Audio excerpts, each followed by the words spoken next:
Right then, hello then, good evening, good afternoon, good morning, whatever it is, wherever you are. Right at the moment, for me, it's getting towards the end of Christmas Eve and it's pretty soon going to be Christmas Day. So I'm going to wish you and yours a very Merry Christmas if you're marking it, and a very good day if you're not. At any rate, my name is Paul, I'm also called Knickknack, I'm the brains behind Knickknack's Daily Teaser, the fun daily brain teaser quiz. I write Knickknack's Old Peculiar, the world's longest running interesting blog. I also watch TV shows as and when I can, and indeed watch movies as well. I recently saw The Amazing Morris, which is quite a watch. I will try and put the link to that up here so you can have a watch or a read of it and let me know what you think.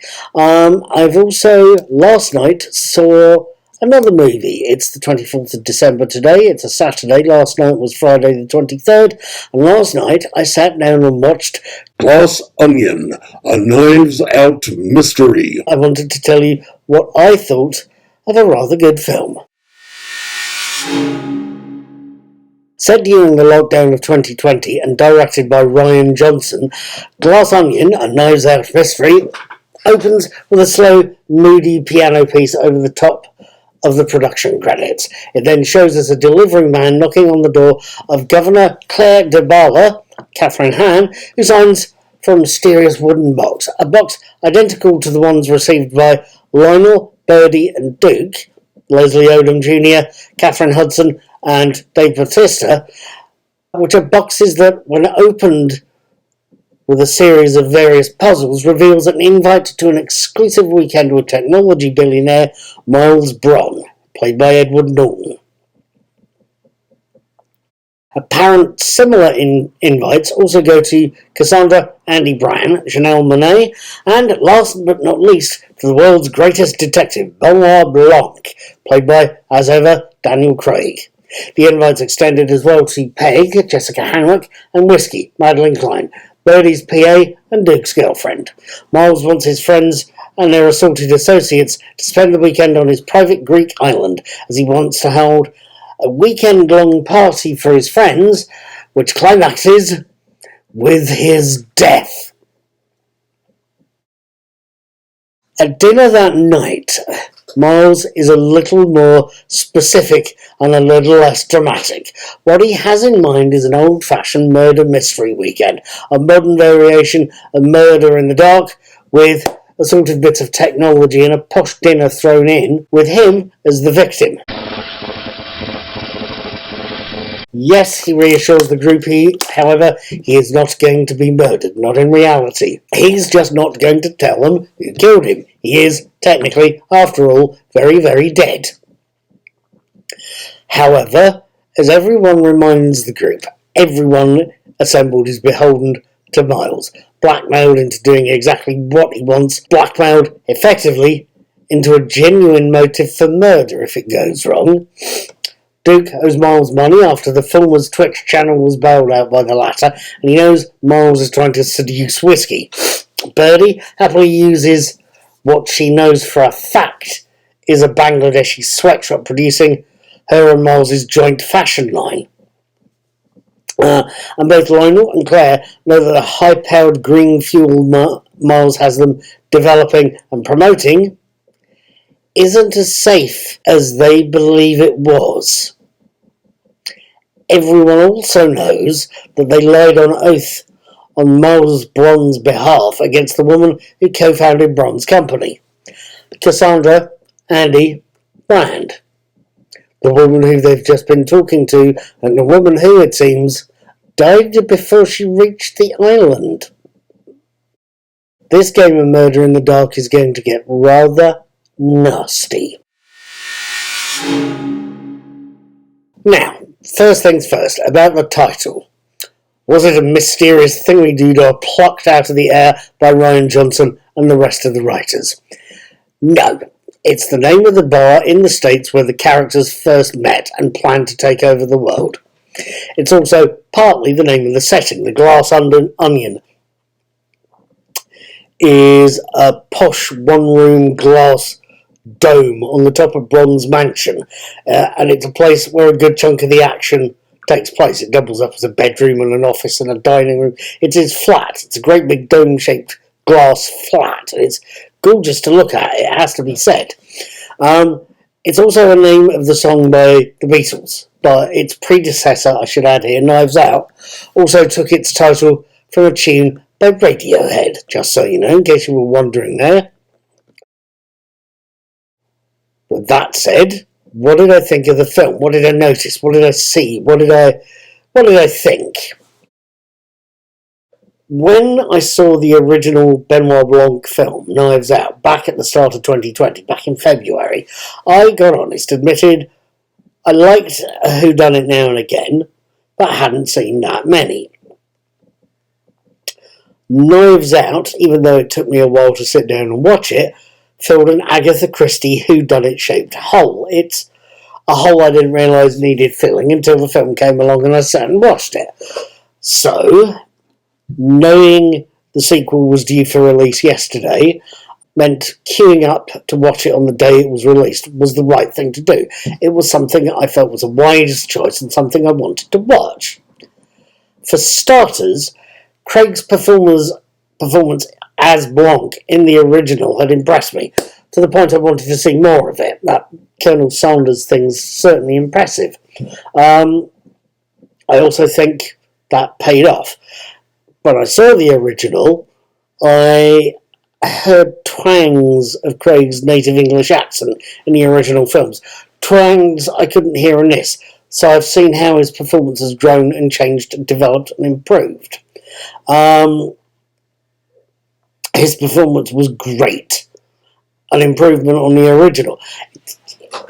I think he's possibly benefited here, I think like many actors do, from working in a franchise. It meant he's learned how to develop a character over a course of films. Hopefully we'll see him in more of these films. They're rather good, I think. The supporting cast are all great. Edward Norton's performance as the villain as Bron was one of the standout performances of the films, as was Janelle Monáe in the dual roles of Helen and Annie. They're identical twin sisters. It's an old twist, but it's well done, and she does well in both roles. Plot-wise, this is not Pulp Fiction. This is not a film with multiple threads laced together in and out of chronological order, where we see this happening to that character before that happens to this character. It's not. It's got a set of overlapping flashbacks. The film takes a detour and builds up what actually happened, and then detours back to the main plotline.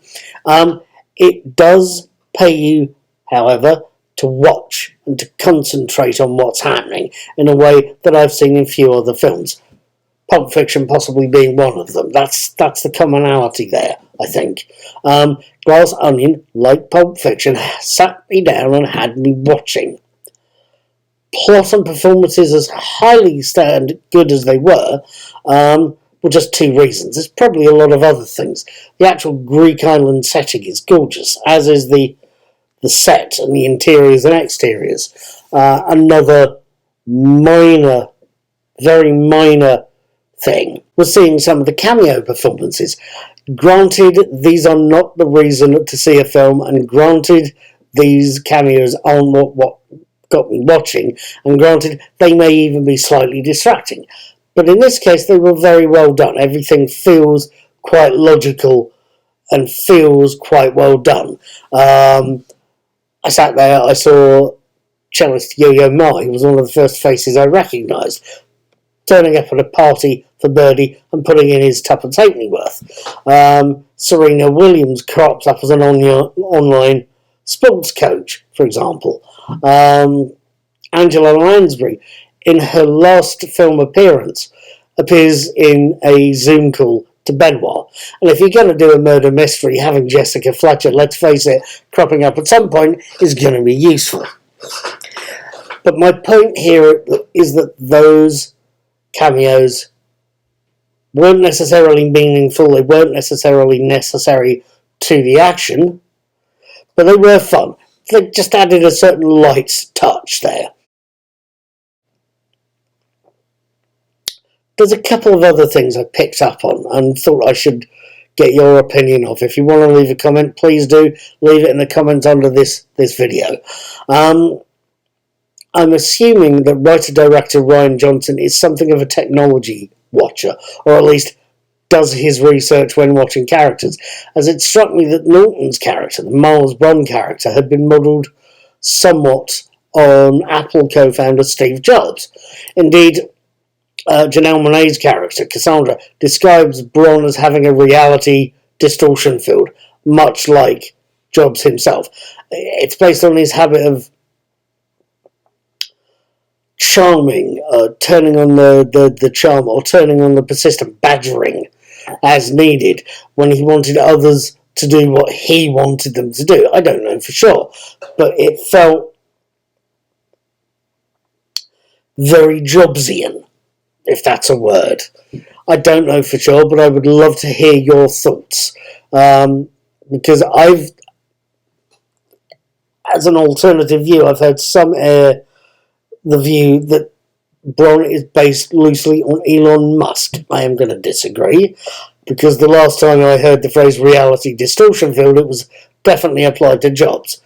There's other things... It's 23:15. Thank you, Katie. There's other things that caught my eye. Glass Onion sees Helen stroke Annie, the Janelle Monáe character's life being saved when the book she has in her inside pocket stops a bullet. It's one of those tropes that I can recall hearing about. I'm sure it's in a Terry Pratchett book, or something similar is in a Terry Pratchett book somewhere along the line. And one keeps hearing, I'm half convinced I've heard Baldrick in Blackadder use it as well. But it's one of those tropes I'm sure I've seen used somewhere. I'm just blowed if I can remember where.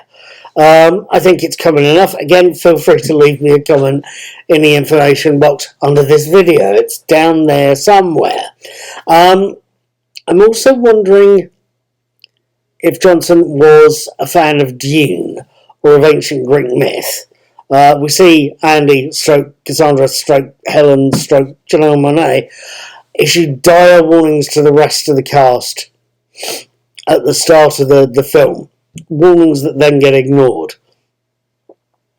Just like those of the original Cassandra that Annie shares a name with. She's a Trojan priestess cursed to be able to tell the truth and accurately see the future but never be believed about it. She also asks if Bron would keep a vial of poison in one of his teeth. The only time I've seen that used is in Dune, when Duke Leto, attempts to kill Baron Harkonnen. And again, I don't know. I don't know if he is. I don't know if that's where he got that line from. I'm certainly aware of the scene in the book, but I'm also certainly aware that suicide pills in the shape of teeth were issued to some spies during World War II. One way or the other, I'd love to find out for sure what's going on there. At any rate, and enough with the waffling, I can feel you metaphorically looking at me and telling me to get to the bloody point. Is Glass Onion, a Knives Out mystery, a good, entertaining film? Is it worth watching, worth your time, worth the ticket price, worth, heaven help us, the Netflix subscription?